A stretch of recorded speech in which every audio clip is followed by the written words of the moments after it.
Alors Joël, bonjour. Bonjour. Tu es responsable de la communication de CSI International. Peux-tu nous dire quel est ton travail? Oui, en bref, mon travail, c'est de faire entendre les voix des chrétiens et des minorités religieuses qui sont persécutées partout dans le monde, et surtout aujourd'hui dans le Proche-Orient et le Nord d'Afrique et le Sud-Asie. Alors, ça veut dire, j'essaie de faire entendre leur voix dans les espaces internationaux, dans les arènes de discussion publique et surtout dans le cercle chrétien à l'Occident, afin de sensibiliser les chrétiens aux souffrances de leurs frères et sœurs partout dans le monde. Et spécifiquement maintenant, notre priorité première, c'est le sort de peuple arménien, le premier peuple qui ont converti au christianisme il y a 1700 années et qui font face maintenant au nouveau génocide. Et cette campagne de CSI s'appelle le prix du silence. Est-ce que tu peux nous expliquer pourquoi on a choisi ce nom? Oui, juste pour résumer la situation actuelle, en décembre 2022, la dictature de l'Azerbaïdjan a lancé un siège du Haut-Karabakh. C'est une région qui fait partie de la patrie ancestrale du peuple arménien, où habitaient plus que 100 000 Arméniens chrétiens. Et ce siège a duré pendant presque 10 mois. Et pendant ces 10 mois, très, très peu de la nourriture, de l'essence, des médecins, on peut entrer dans cette région. Alors, il y a des gens qui ont mouru de la faim, de le manque de médicaments essentiels. Et pendant ces 10 mois, le monde était silent sur cette question, sur cette génocide qui était en train de se développer devant nos yeux. Alors, nous voulions dénoncer ce silence et dire que le prix de ce silence serait la destruction complète du Haut-Karabakh. Et en septembre 2023, nous avons vu précisément ça. Le Haut-Karabakh était détruit dans une invasion azerbaïdjanaise et la population entière était déplacée dans la République de l'Arménie. Et maintenant, c'est la République de l'Arménie elle-même qui est menacée par l'agression turque et l'agression azerbaïdjanaise.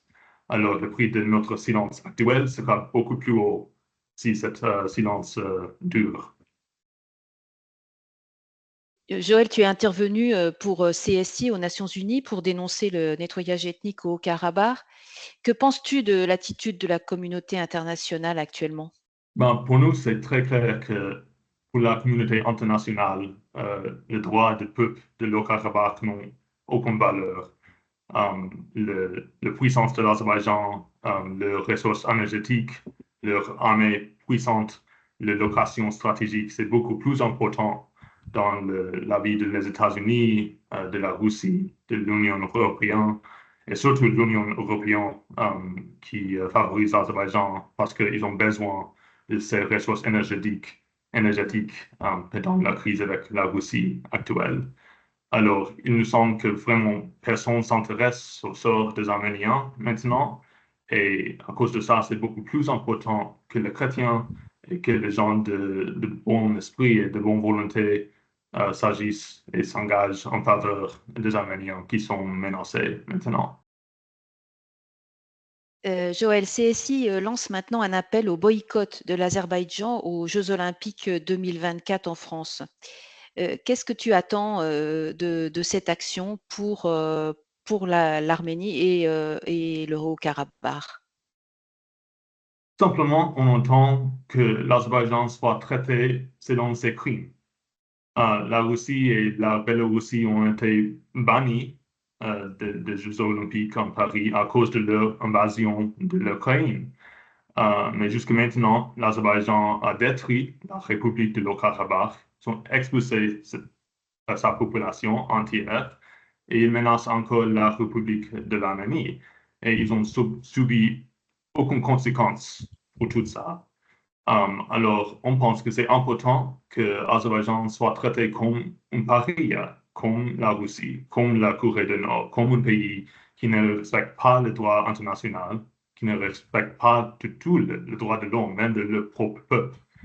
Alors pour nous, bannir Azerbaïdjan des Jeux olympiques sera une étape première pour traiter l'Azerbaïdjan selon la réalité de notre situation aujourd'hui.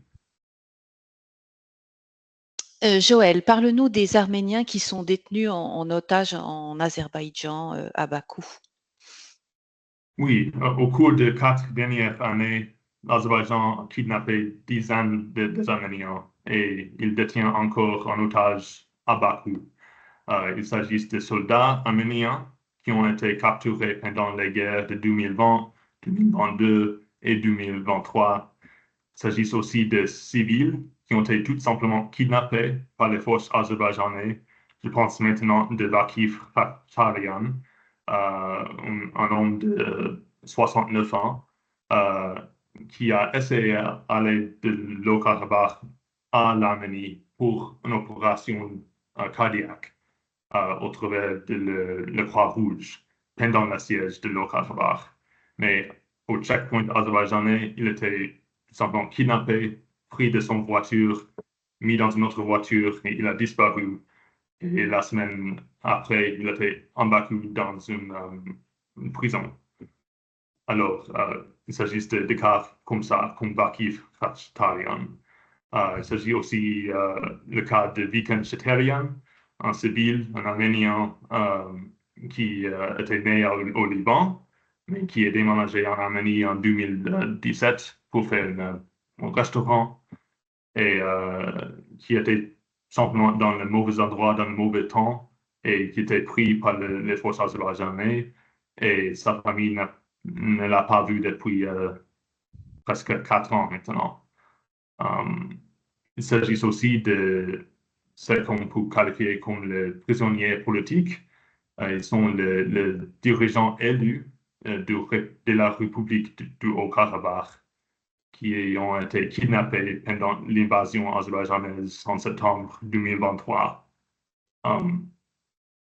Alors, on pense qu'il y a peut-être 100 Arméniens qui sont détenus en otage en Bakou, mais nous avons le nombre de au moins 23 hommes arméniens qui sont actuellement en prison à Bakou en otage.